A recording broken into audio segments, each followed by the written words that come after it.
എത്രയും പ്രിയപ്പെട്ട എൻ്റെ ഭർത്താവിന് എങ്ങനെ തുടങ്ങണമെന്നോ എന്തെഴുതണമെന്നോ എനിക്കറിയില്ല. ആദ്യമായാണ് ഞാനിങ്ങനെ ഒരു കത്തെഴുതുന്നത്.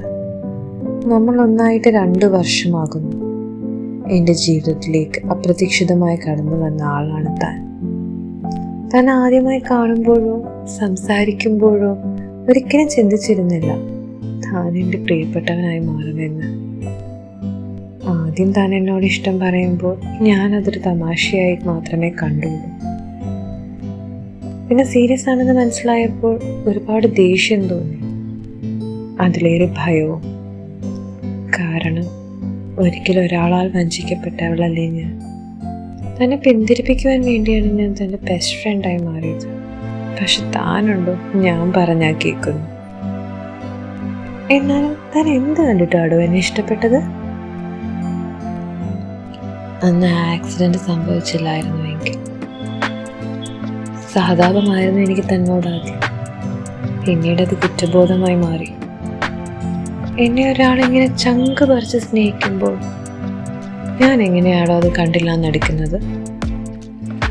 തന്നെ ഞാൻ സ്നേഹിക്കുന്നുണ്ടെന്ന് എനിക്ക് മനസ്സിലായത് അന്നത്തെ ഐശ്വര്യ ശേഷമാണ്. താൻ എന്നോട് മിണ്ടാതിരുന്നപ്പോൾ എൻ്റെ മനസ്സ് പിടച്ചു.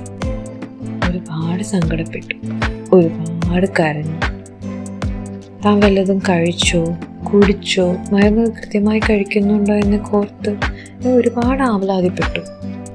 പിന്നെ താനൊന്ന് എന്നോട് സംസാരിച്ചു തുടങ്ങിയപ്പോഴാണ് എനിക്ക് സമാധാനമായത്. ഞാൻ എൻ്റെ കുടുംബത്തിന് ഒരുപാട് സ്നേഹിക്കുന്നുണ്ട്. അതുപോലെ അല്ലെങ്കിൽ അതിലേറെയോ ഞാൻ തന്നെ സ്നേഹിക്കുന്നുണ്ട്. തന്നെ പോലെ എനിക്ക് സ്നേഹം പ്രകടിപ്പിക്കാൻ അറിയില്ല എന്നേ ഉള്ളൂ. പക്ഷെ തനിക്കൊരു വിചാരമുണ്ട്, ഒന്ന് വിളിച്ചില്ലെങ്കിലോ ഒന്ന് മെസ്സേജ് അയച്ചില്ലെങ്കിലോ ഞാൻ തന്നെ മറന്നു പോകുന്നു. അതൊക്കെ തന്നെ തോന്നലാടോ, വെറും തോന്നൽ.